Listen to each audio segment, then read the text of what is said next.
I thought I'd do a quick overview of where I'm at on some of these upgrades. I have a couple of plates coming back for this side leg curl, but it turned out amazing. Just need to make some tweaks on the chain length and get a couple more weight plates in. And those are pure Teflon bushings on the top, and everything, of course, stainless steel 316. These stainless 316 collars are actually $150 a piece for these ones. So there's two on there, so it gets a little bit pricey doing this kind of stuff. And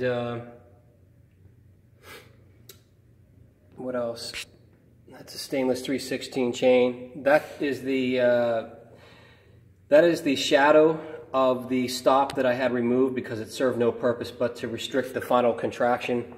That's like pretty much the there's the one stop and there's the one I removed. It served no purpose but to restrict the range of motion at the very end. Let me see if I got too much weight on here. Figures. Just want to do this by hand. There's still a couple plates missing. I don't even have the guide rods attached yet. But let's see. But this thing is just amazingly smooth. Just reaching over here. It's the best photography I can do with one hand while trying to move that.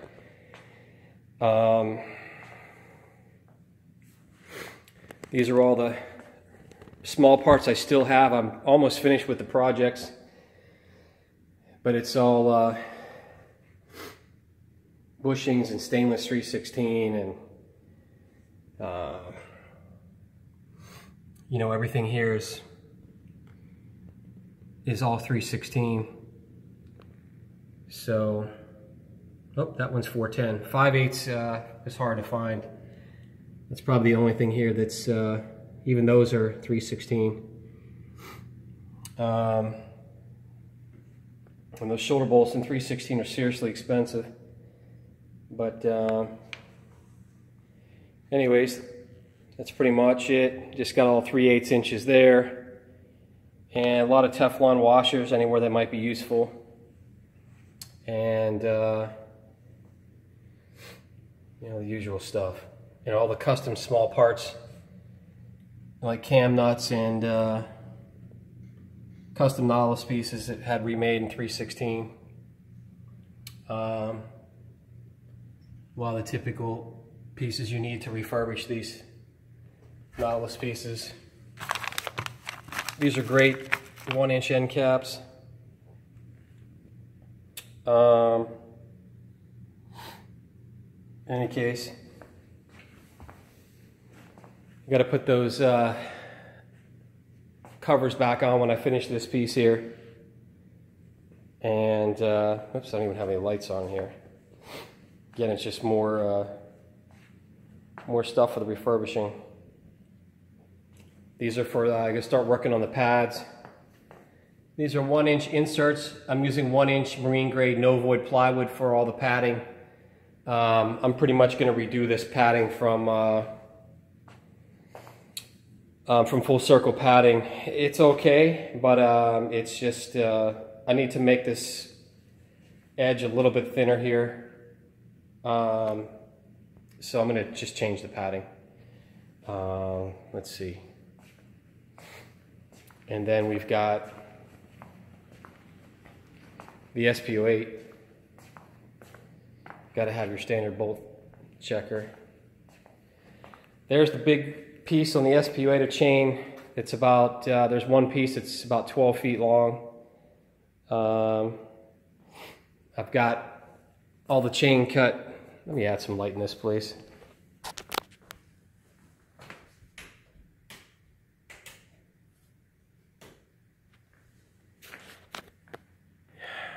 This just turned out amazing. I'm really excited to use it. I still have to polish these 316. I'm going to use these solid ones instead of two-piece. And I mean, this is all ball bearings. I had to replace this whole section here with thicker steel to hold the appropriate size bearing, ball bearing. And these are, of course, the stainless 316. It's going to have to actually come this way. You can see the all ball bearing sitting on there. And I'm just going to have to hook up the double chain. I've got the new spring sitting there. Machine shop made a little bit of an error for me and put this hole too close. There's the original. It needs to be a little bit closer toward the edge. So I've got to redo those. But these are all stainless 316 parts I had made. This is the kind of machine I don't want to ever do it again. And once you do it, it lasts forever. So I don't have to worry about these sprockets. They just last forever. The 316, they should last 1 billion years. That's why they call them forever. Forever bolts, all stainless 316. And once you do this kind of, I don't ever want to do this again. This is a ridiculous amount of work. And that's why I'm using all stainless 316. Plus it's beautiful, and it's not like chrome that actually falls apart after a while, because it's only a, but anyways, let's see here. But this, you know, it's just, oops, forgot I got the chain on there. You can see the, all 316 small parts.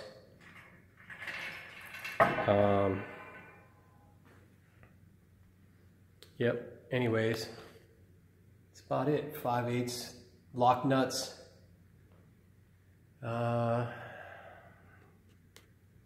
Used all new channel. This is all aluminum channel that was, I just replaced it. There's no reason. I needed to take it off and they were riveted. So I just had the machine shop riveted some new aluminum channel in after I had it polished. And you can see here, I replaced every single piece. I mean, these are, Nautilus actually used a special kind of ball bearing. I found them. These are Nice, a brand called Nice ball bearings. They go right on here. They go right up against the track. Works perfect. And these are some really nice end plugs I found. You can get them on Amazon.com. Really good brand. I like them better than the original. That's it. Just waiting for some plates to come back, and I actually got 20-pound plates for the bottom 5. So I'm throwing an extra 100 pounds on this stack, and yep, everything. That's it. Even use top of the line. Even these cane tips are just amazing. So getting really close to finishing this piece.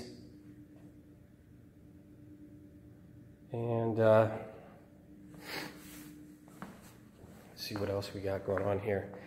The other project I have for the hammer strength H squat, I think it's one of those pieces that's just an amazing. It's one of those pieces that was made in that cost no object area, and you know, in the 90s, late 90s, I think it was when they came out with it.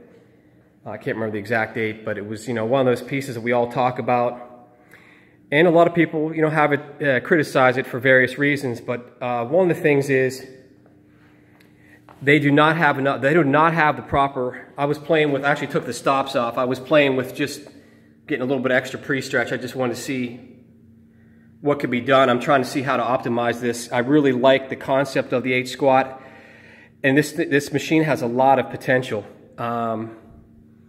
I like the grandiosity of the design. I like a lot of things it's doing. It just needs some tweaks.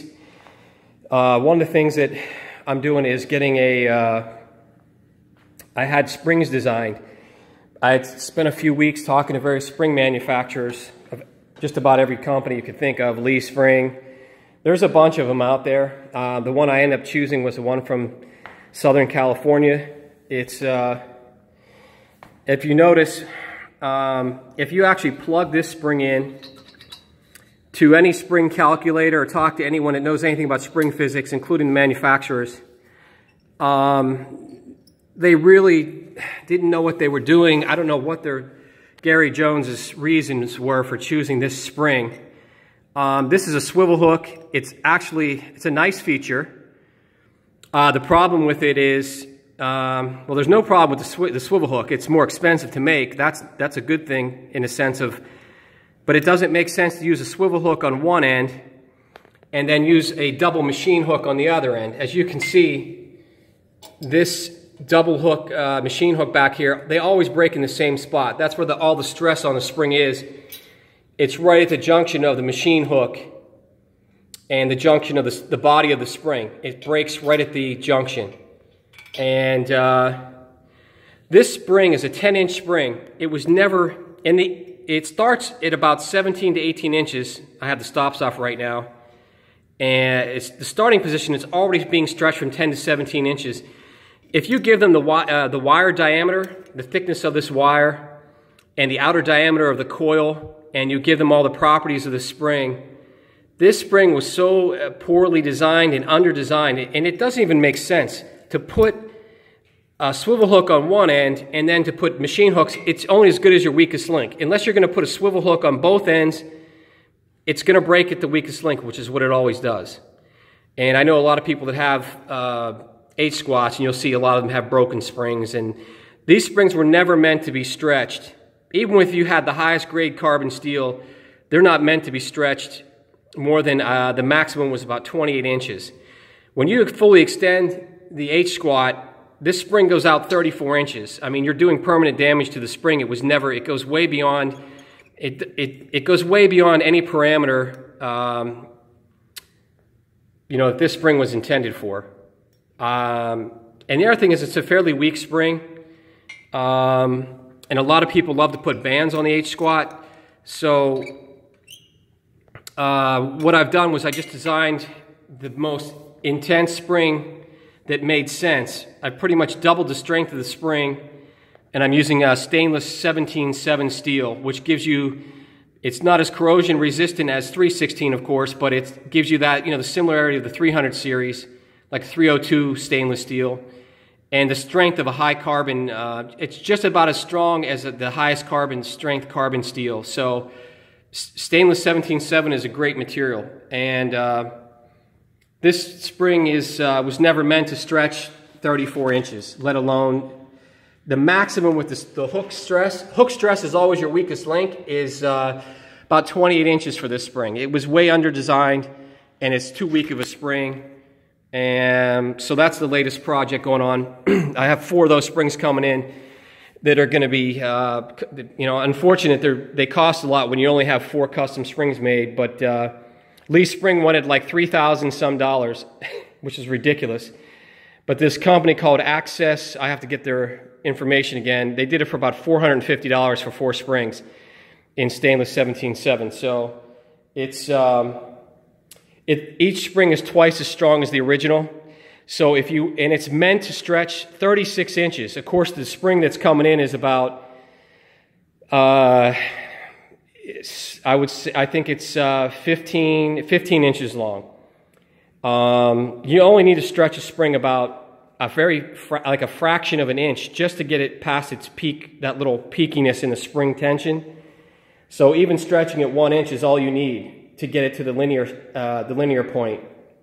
There was no reason to not use a stronger spring here. Again, I don't know what Gary Jones' thought process was, but this is, you know, when you put 4 of these new springs in, it'll have twice the overall strength of the original, and it will give you a band-like effect and inherently improve the strength curve of this machine. And there's going to be a lot to be done here with the padding. Another thing that people do is they take the platform, the foot platform down at least 1 notch. They usually come installed at the top setting. We took it down 1 notch.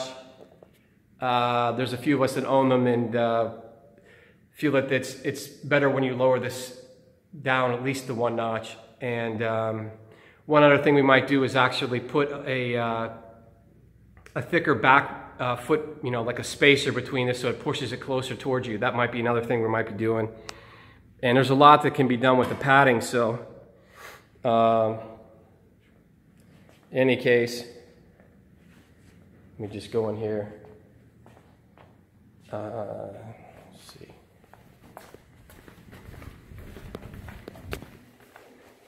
This is finishing up the behind the neck. It's turning out really well. Use stainless. I had some stainless 316 clips made, springs. There's the original rust bucket.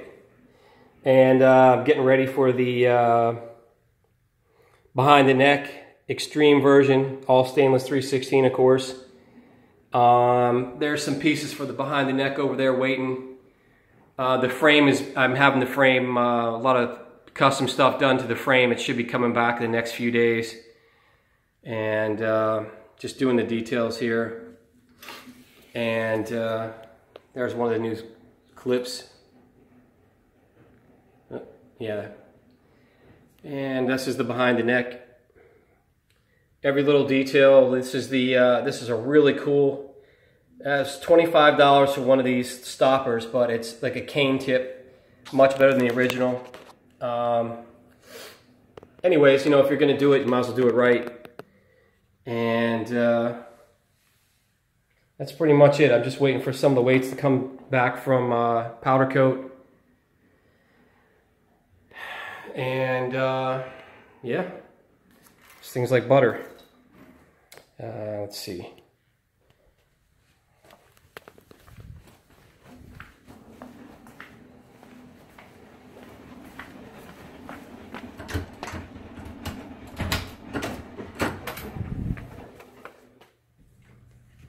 There's also a first generation. This is the behind the neck from the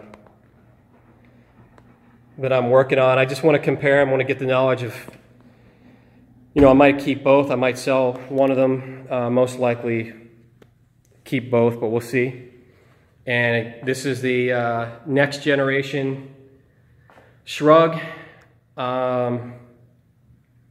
I've completed everything on this one except just put the chain on. So again, it was a complete, you know, restore.